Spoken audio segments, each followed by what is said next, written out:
Para essa segunda edição da ARPA, a gente decidiu trazer novamente um artista fora do eixo Rio-São Paulo, que é o Miguel dos Santos, um artista nascido em 44, em Recife.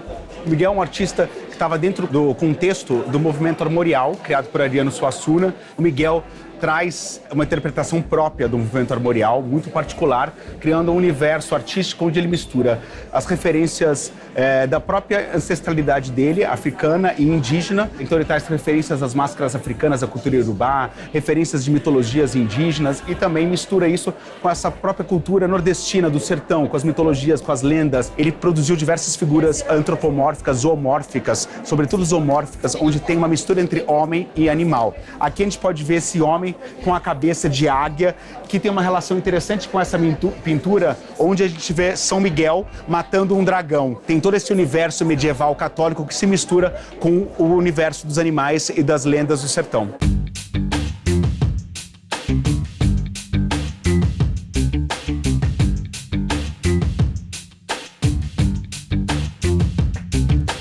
Esse daqui é o Ver o Peso.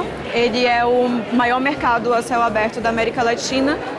E ele é um cartão postal de Belém, mas eu acho muito interessante porque exatamente nesse frame ele não perpassa tanto, ele não tem tanta aquela cara de cartão postal. E aqui são as vendas do Ver o Peso e os banhos de cheiro. E os banhos de cheiro, eles são algo que são muito importantes no norte do Brasil. A gente tem um movimento na Amazônia muito forte.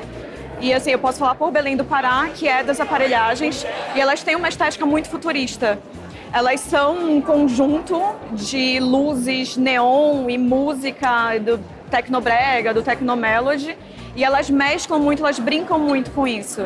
Então eu gosto de trazer um pouco disso, um pouco dessas cores, que elas têm uma pegada até meio neon, assim. Eu gosto de brincar com essas cores que parece que elas têm tudo para não harmonizar, mas de alguma maneira tá encaixando lá, sabe? Eu acho que isso fala muito sobre realmente essa perspectiva da Amazônia urbana, que é uma perspectiva muito de restrições e possibilidades, né? Tipo, ela é essa perspectiva, assim, de coisas contraditórias.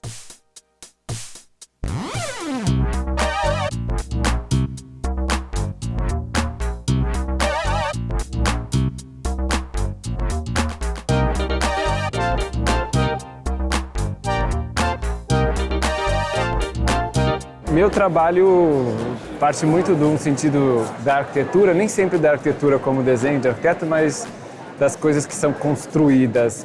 Tem duas séries de trabalhos, que uma é esse que chama Fachada Cega e esse que é o Gradil. São obras que um pouco observam as coisas que deveriam ser temporários na cidade, mas acabam sendo permanentes. Então, sobre os fechamentos, às vezes, de prédios ou de ruas que acabam levando anos para serem desfeitos e quase que fica na memória que aquele lugar está sempre feito. Então, essa obra, por exemplo, ela tem o desenho quase dessas telas de plástico cor de laranja que coloca para segurar o trânsito e a obra, mas aqui ela está concretada, quase como se ela tivesse ficado ali permanente. Essa outra é um pouco sobre as grades, assim, são também colocadas nesse lugar, mas às vezes levam tanto tempo para serem retiradas que a natureza começa a engolir essa própria grade. Então aqui tem esses volumes de concreto que estão agarrando a própria estrutura da grade.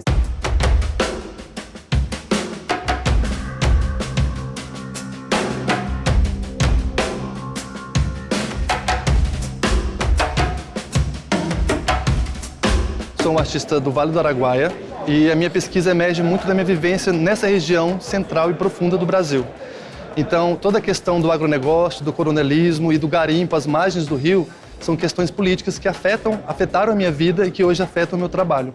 Nessa série Utopia Original, eu busco uma reescrita, criando essas imagens com milhares de letras, palavras, textos, fragmentos da história. Eu penso na origem de uma utopia, mas uma utopia distante daquela ideia colonial de um Brasil do futuro que nunca chega. Então eu criei o termo reutopia, que é uma utopia possível no agora. Eu uso sobretudo o livro chamado Utopia Selvagem, do Darcy Ribeiro, e também o livro Povo Brasileiro. Essa imagem dessas crianças e essas árvores que nascem em um barco são fruto também de uma pesquisa fotográfica que eu faço. Essa fotografia foi feita na Costa do Descobrimento, uma região importante também para entender a origem do Brasil e essa mitologia acerca da nossa identidade como povo, né? Então as páginas se juntam formando a imagem, ao mesmo tempo que de longe você consegue perceber, né, a cena, quando você se aproxima você vê o texto, a palavra, o fragmento.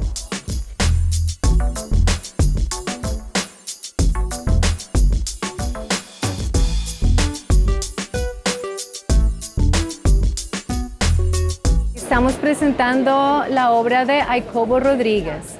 Jacobo es un artista del Amazonas colombiano y todo su trabajo se enfoca en una pesquisa de la cosmovisión de su nación, de su pueblo. Y él pinta con los colores que provienen de las visiones con la ayahuasca. Entonces todos sus colores son muy fuertes y profundos y para él es muy importante poder traducir esto visualmente. Este es el espíritu del agua y la presencia de las dos aves. Las aves siempre son los mensajeros entre el mundo espiritual de los ancestros y nuestro mundo. Entonces, por eso las comunidades originarias siempre usan plumas, porque son como antenas para conectarse con el espíritu. Entonces aquí vemos la serpiente, que es un espíritu protector, y vemos los ancestros de la comunidad.